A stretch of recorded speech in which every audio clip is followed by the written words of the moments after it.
AI in Action is brought to you by Fast Slow Motion. Our team helps growing businesses put AI to work with practical, scalable solutions. To learn more about how we can help you implement AI in your business, visit fastslowmotion.com/AI. Hey, welcome back to AI in Action. I'm Eric Housh, as always, joined by Fast Slow Motion's Director of AI, Zack Terry. Zack, how are you today? I'm doing great, Eric. How are you today? Doing well, dude. Dreamforce 25 in the books, just wrapped up. This year's theme was loud and clear. The Agentic enterprise has arrived. From Salesforce's partnership with OpenAI to Agentforce 360's new capabilities, this event redefined how AI will live inside the tools we already use. Yeah, this Dreamforce wasn't just about shiny demos.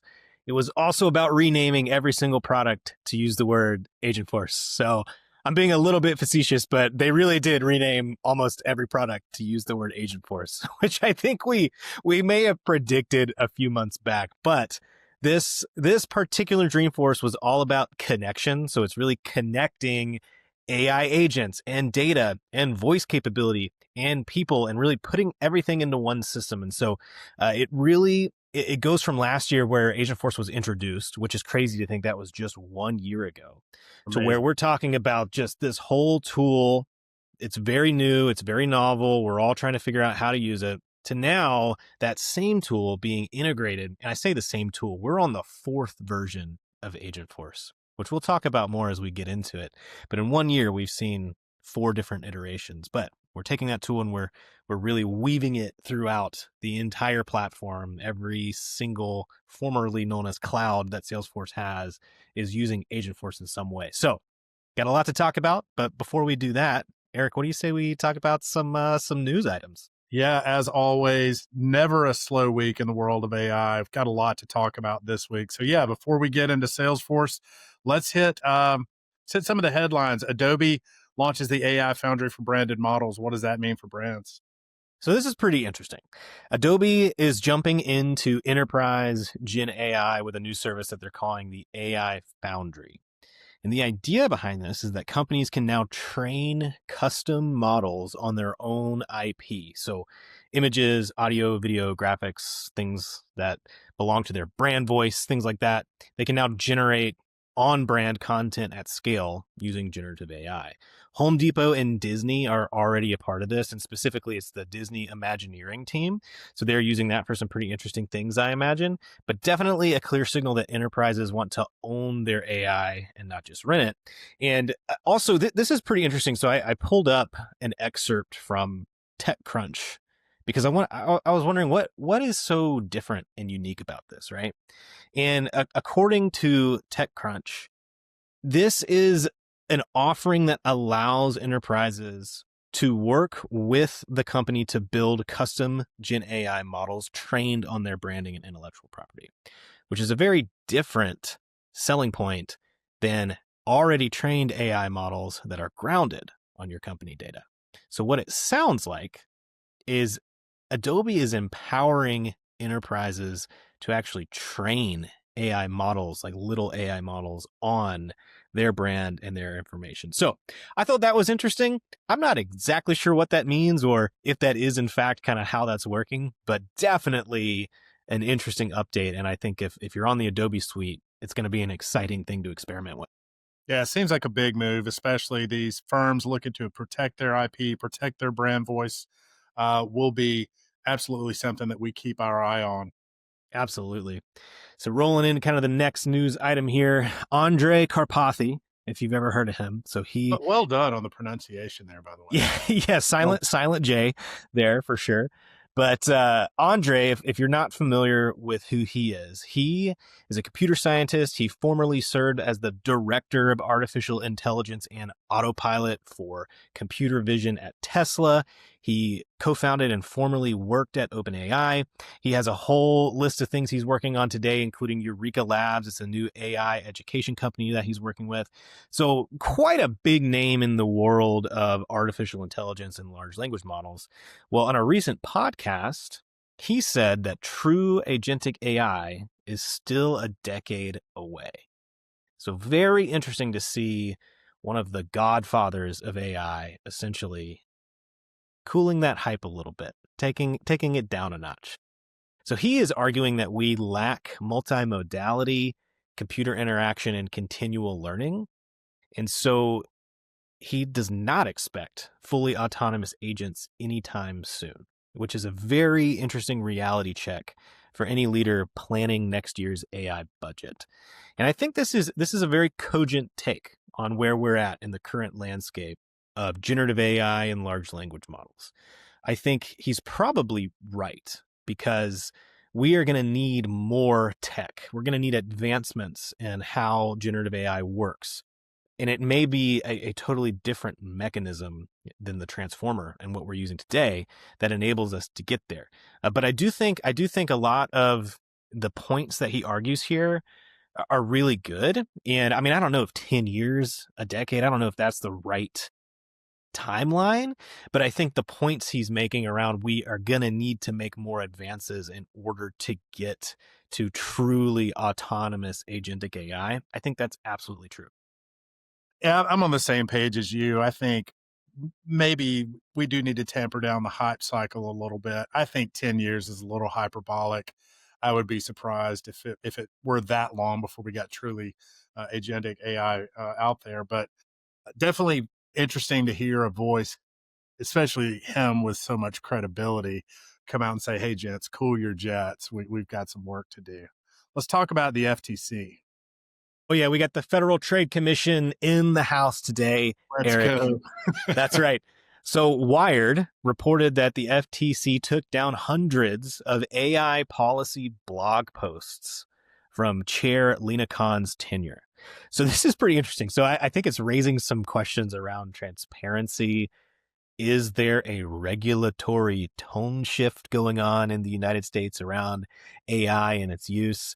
I think for companies evaluating AI or using AI, it means that governance and compliance rules may not be everything that we thought they were. Things may be shifting or changing. I don't know in which direction things are shifting or changing right now, but the fact that the FTC is scrubbing a lot of that from their site is certainly something to keep an eye on. Definitely feels like the rule book's still being written there. Taking down blog posts is an interesting tactic, though, because you assume, especially with all the models that are being trained and everything, like this content is out there somewhere. So The internet is forever, Eric. So it really is. So no, I took down that blog post. That wasn't me. it's on the Anyway. Wayback Machine somewhere. Yes, there it is. The LLMs are training on the Wayback Machine. We know that. That's right.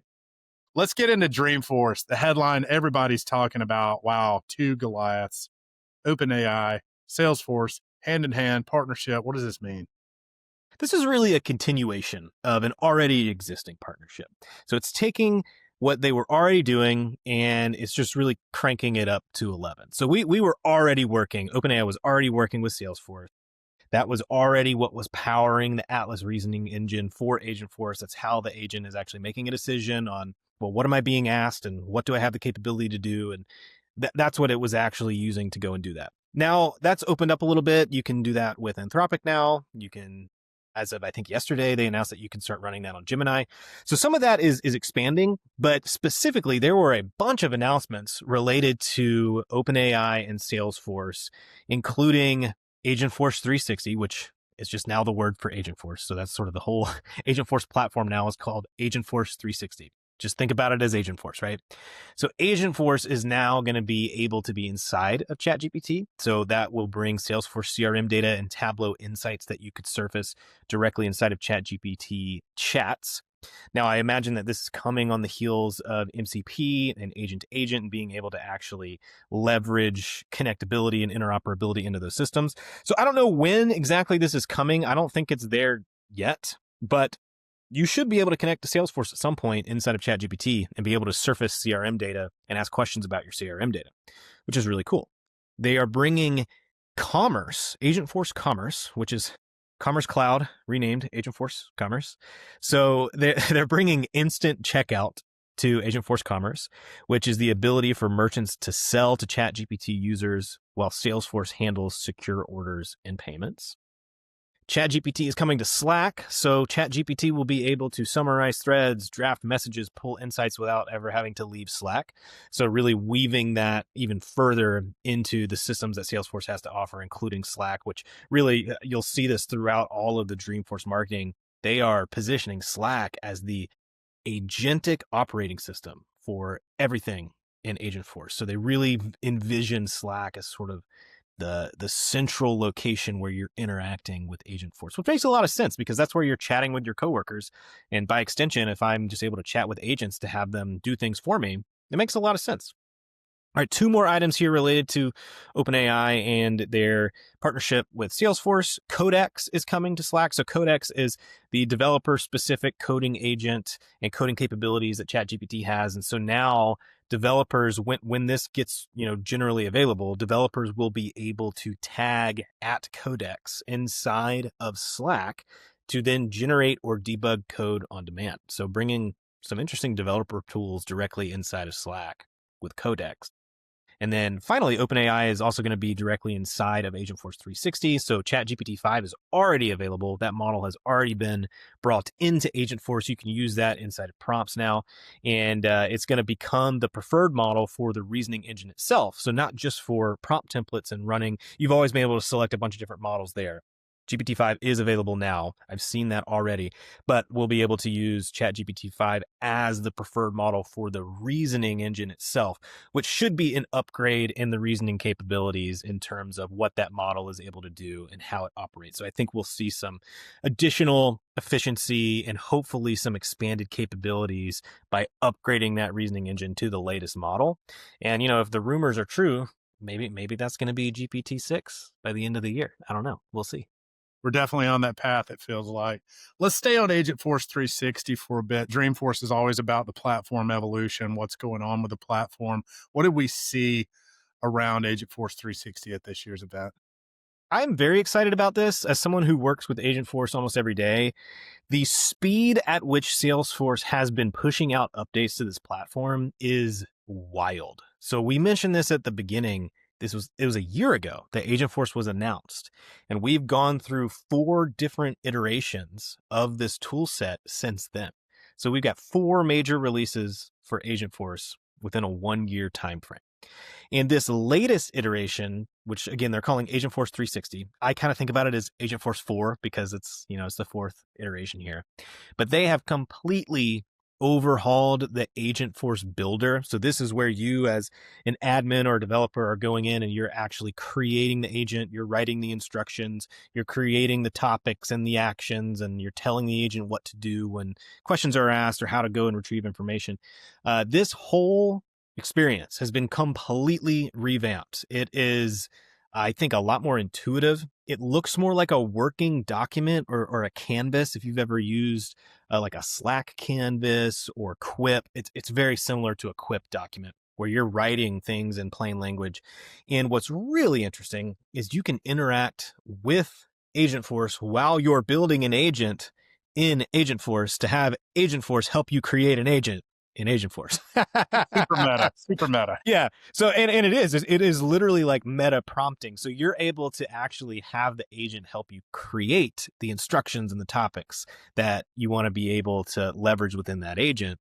And this goes into another announcement. There is a new scripting language, a proprietary scripting language that Salesforce has developed called AgentScript, which can actually sit underneath what you create in the agent builder. So if I type something in natural language, it's actually generating script behind the scenes to tell that agent what to do. And so what this does is it actually injects a lot more determinism into this process. And that's historically been something very difficult to achieve with agents and large language models, and with Agentforce specifically.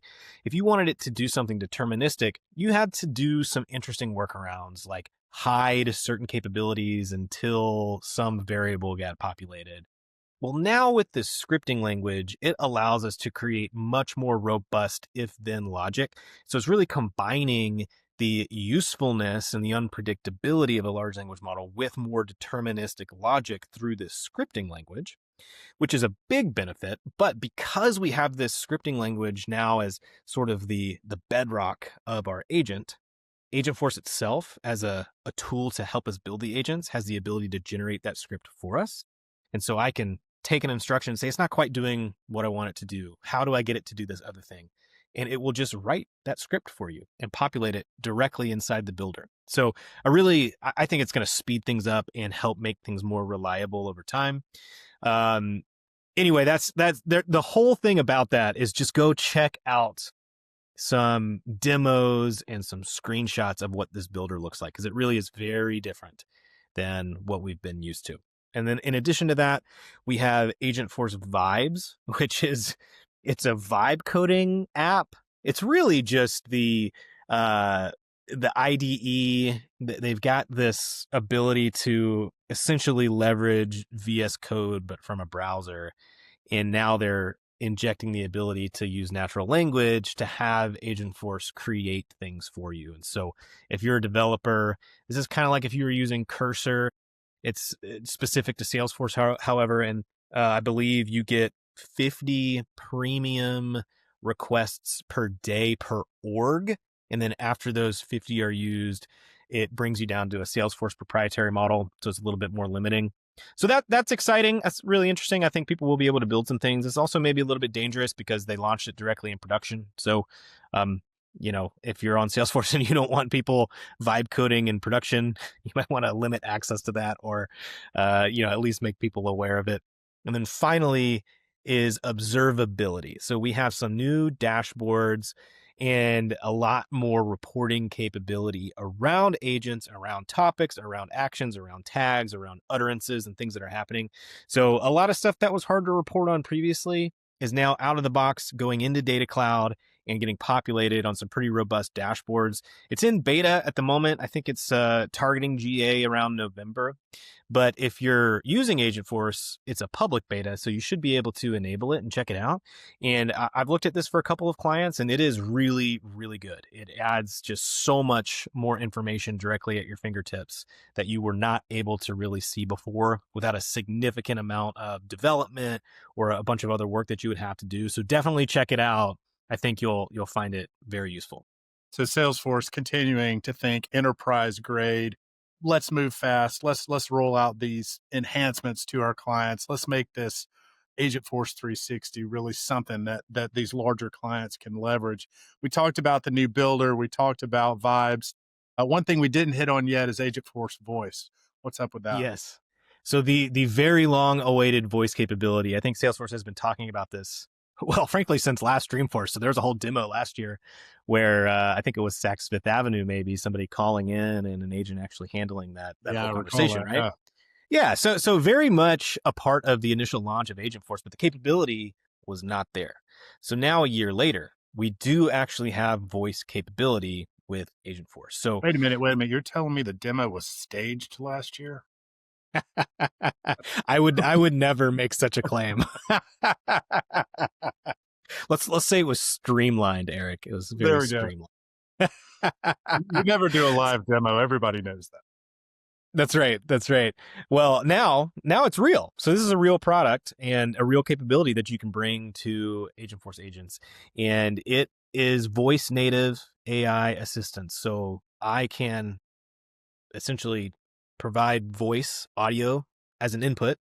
And then when the AI gives me a response, it is also a voice. So it's generating audible responses to me. So of course the use case there is I'm going to get on the phone and I'm going to chat with an AI, and the AI is able to understand what I'm saying. And so it's changing this whole concept from like decision trees and IVR systems where I've got to pre-program everything. And it's like, well, if you want to talk to customer service, press 1. And if you want to do this, press 2.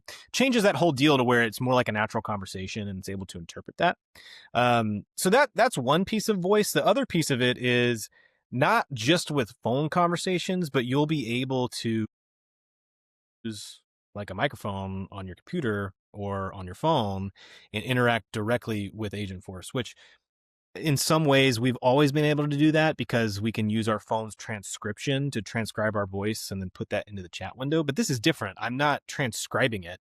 I'm providing that audio file and I'm getting audio back. And so it's a new way to interact with it. And a lot of this is still on the roadmap. So I do believe the voice capability for phone is available, but the capability for the agent audio is coming a little bit later. But it's something that people have been asking for a long time. I know I have several clients that have waited to implement Agentforce until voice was a capability. So I think we'll see a lot more people adopting Agentforce that have really been waiting for this specific function, and now it's here. It's how their clients want to interact, right? We don't want to call in and dial 1 and dial 7. We want to talk to someone that understands us ultimately. So you got to get that right. That'll be interesting as our clients start to roll that out. How we help them build that. Zach, moving on, we heard a lot about agent exchange and A to A. What do we need to know there? Yes. So the agent exchange is essentially like the app exchange, but for Agentforce. So it's where developers can create and distribute applications specifically for use with Agentforce. And a lot of what that means is using MCP, Model Context Protocol, to connect to other systems so that the agent can interact with those other systems. Well, Salesforce is taking this a step farther because they're also bringing A2A, which means agent to agent. And that is another protocol, but this particular protocol is the ability for agents to essentially communicate with each other. So if I have an Agentforce agent that needs to reach out to an agent on a third-party platform, maybe I'm working with, let's say, PayPal, and I need my Agentforce agent to communicate something to PayPal, and then PayPal, that agent needs to go and take the information and actually perform something, return the output back. It's essentially a way for these agents to handle those conversations kind of within themselves, right? And so it's not having to, create a stopgap in between. Really, Salesforce's vision here is to be able to connect with anything. And so they envision a future where Agentforce agents are communicating with other agents, they're communicating with other servers, they're getting information into the system. And so by bringing both MCP and A2A to Agentforce as native capability, it really is opening up a lot of interoperability between Salesforce, Agentforce, and a number of other platforms that also operate on these protocols. The idea, I think, is really about orchestration, not just within Salesforce, but with any other tool that you have so that you can collaborate with those tools. Agents can leverage those tools. You can share context from one tool to another, pass tasks back and forth, and really kind of have these agents sort of working as teams. So kind of going back to the comment from Andrej Karpathy, where we're not going to see truly agentic automation for a decade. Well, this is interesting because these are the pieces of the puzzle we need to create that type of automation. Now, will we see the full vision of this in the near future? Maybe not. It's going to take a little bit of time for this to mature and for systems to be able to connect, and not just connect, but do it securely and in a way that's trusted and is not risky. But this is how we get there, right? So we're putting those pieces in place to enable Salesforce to be at the forefront of agents communicating with other systems and with other agents to accomplish tasks outside of just the CRM itself. Very cool stuff. Let's wrap it up, Zach. Let's talk about one final thing. Setup powered by Agentforce. What is this? So if you have ever been to a true to the core session at Dreamforce, and if you haven't, I'll tell you what it is. True to the core is where customers and partners can get in a live forum with some of the biggest decision makers at Salesforce, executives, product managers, and ask questions and surface issues. And it's a pretty cool forum because it's real time. People are not pre-prepped with what they're allowed to bring or not. So it ranges from really simple requests to diatribes of complaints. And what's really interesting is Salesforce often takes that feedback and incorporates it directly into their products. So I think for several years, True to the Core has had a lot of complaints and a lot of issues with the setup experience. So this is for admins when you go to the back end and you're managing users, you're managing metadata, you're creating objects, you're creating fields, the whole process by which you actually manage and administrate Salesforce is happening in setup. The complaints have been it's archaic, it hasn't seen a lot of updates. We did this whole update to Lightning, but setup is still in Classic. And so over the past few years, we've seen a lot of updates being brought to setup. So we've got Salesforce Go now with all these streamlined walkthrough versions of how to set up different features in clouds. We've got all the user summaries and access summaries where we're able to see things at a glance instead of having to look through a needle in a haystack and just find the one permission that's missing. So all of that has led to this, which is now an Agentforce experience for setup, which is an agent that you can chat with that can actually do things for you on the back end. So it can query information, it can figure out why somebody has access to something, but somebody else doesn't have access to it. So it's looking at permissions. It can help you fix formulas. It can help you create flows. It can help you manage users, reset passwords, all kinds of stuff like that, right? And the idea is that that capability will continue to grow. So it's in closed pilot right now, but when this becomes available, it will essentially let admins run a lot of their day-to-day activities through Agentforce using natural language as opposed to having to, use clicks throughout the system, which I think will be really interesting. So my expectation here is it's going to be probably cool, but not incredibly powerful initially. I think over time, this will become one of the primary ways that admins interact with setup, because a lot of the things that take us dozens and dozens of clicks, if I can just type one sentence and get an answer, I think that's a great experience. So I expect this to be something Salesforce continues to focus on and really builds out over the next several releases. Should admins feel threatened by that?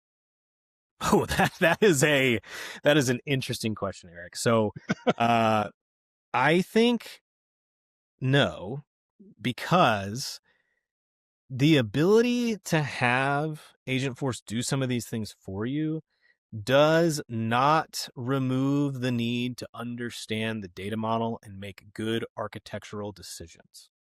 We are still going to need people to be able to drive those decisions and drive the build process. Now, if Agentforce can help me create a custom object with a bunch of custom fields in a matter of seconds to minutes, as opposed to me having to go through that click path and spend an hour or more doing that, that is a huge advantage for me as an admin. But the value is not in my ability to do those clicks. The value is in my ability to understand why I need that object and why I need those fields and the right data types for that and how that fits into the rest of the system. And two different admins with completely different skill sets could get completely different results interacting with the same agent, right? So I think ultimately it's about augmenting our admins and giving them more capabilities to do more with what they have. But I don't think it is going to get rid of the need for good admins, because ultimately we're still making those decisions and we still need really good architectural understanding and guidance. Great point. Great point. All right, wrapping us up. 4 things leaders need to do right now that Dreamforce 2025 is right. All right. First up, sign up for the Agentforce Builder beta and go and test out the new builder. Check it out. Check out Agent Script and just use it on a low risk workflow. Throw it in a sandbox and just check it out. I think that's one of the most compelling things to do is sign up for that beta, check it out. The second piece is watch out for voice and pilots and use cases and people building things with Agentforce Voice. Just check out what's going on. And if you have a use case, consider getting Agentforce Voice and maybe building out a pilot to see how it works. Third, and this is really important, audit your data structure if you haven't already. It's a little far into the conversation to just be thinking about that. But if you haven't, it's not too late to start, right? So really make sure you understand your data, make sure you have good data, make sure you have good processes. Data 360, which is the new name for Data Cloud, that is really becoming like the plumbing for all of Agentforce and Salesforce and how everything works together. And so having really good data for Data 360, aka Data Cloud, to work with is going to be really important.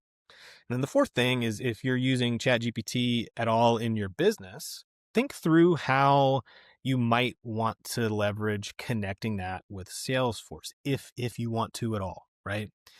If you get utility from working with ChatGPT and being able to pull in Salesforce data and ask questions, that may be a great thing to look out for. Now, again, I don't think this is available yet, but when that goes live, if you've already been thinking through a strategy for how you might want to work with that, you'll be well positioned to really hit the ground running when that's available. I think Dreamforce 2025 drove one point home. For me, AI is no longer an add-on. It's at the core of how we work. It's at the core of how Salesforce is going to innovate over the next foreseeable future. But there's a lot to digest. So really want to invite our audience. If you want help mapping any of this out, understanding this, going deeper, seeing how this applies to your business, really want to invite you to reach out to us, fastslowmotion.com/AI. Would love to have that conversation with you. Exactly. It really is all about experimenting, measuring, and then scaling what works. That's AI in action, Eric. There it is. Zach, great time as always. We'll see you guys next time.